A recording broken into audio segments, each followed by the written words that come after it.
د غرونو ترمنځ یو لرې او هیر شوی کلی و. خلک به یې نوم هم په ویر اخیست. وایي دا کلی عادي نه و، دا د سیورو کور و. کلي ته نږدې یو کوچنی ښار و. د هغه ښار خلک به خپلو ماشومانو ته ویل هېڅکله د شیطان کلي ته مه ځئ، که لاړ شئ بېرته نه راګرځئ. خو یو ځوان هلک حمید نومې دا خبرې یوازې کیسې ګڼلې. هغه تل ځان زړور باله او غوښتل یې حقیقت معلوم کړي. یوه ورځ د لمر د لوېدو سره حمید یوازې د کلي پر لور روان شو. هوا سړه وه. باد داسې غږ کاوه لکه څوک چې ورو خبرې کوي. کله چې هغه کلي ته ورسېد هر څه خاموش و. کورونه زاړه او مات وو. دروازې نیمه خلاصې، لکه څوک چې له کلونو راهیسې هلته نه وي. حمید ورو ورو مخکې لاړ، خو ناڅاپه یو دروازه په خپله خلاصه شوه. هغه ودرېد. زړه یې په زور درزېده.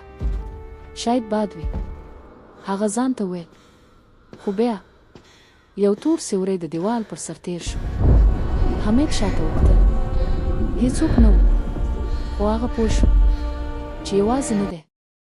د کلي په منځ کې یو لوی زوړ کور ولاړ و. هغه کور د نورو په پرتله ډېر تیار او ویرونکی ښکارېده. دروازه یې ورو ورو خلاصه شوه، لکه څوک چې هغه ته بلنه ورکړي. حمید لږ شېبه ودرېد، خو بیا دننه لاړ. دننه هر څه تیاره و. یخې هوا یې د بدن تر هډوکو ورسېده. ناڅاپه د چا غږ واورېدل شو. ولې راغلی؟ حمید په ویره شاته وکتل، خو هېڅوک نه و. غږ بیا راغی. دا ځل نږدې. ته باید نه وای راغلی. حمید چیغه کړه او منډه یې کړه. خو کله چې د دروازې خواته ورسېد، دروازه ورکه شوې وه.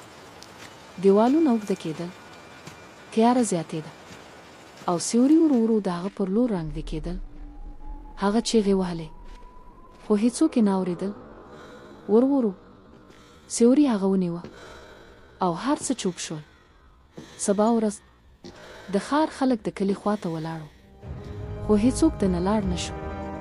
یوازې یوه خبره یې کوله: حمید نور نشته. او تر نن ورځې پورې خلک وایي که د شپې هلته غوږ ونیسې، د یو هلک غږ اورېدل کېږي چې وایي مه راځئ، مه راځئ، ځکه اوس هغه د شیطان د کلي یو سیوری شوی دی.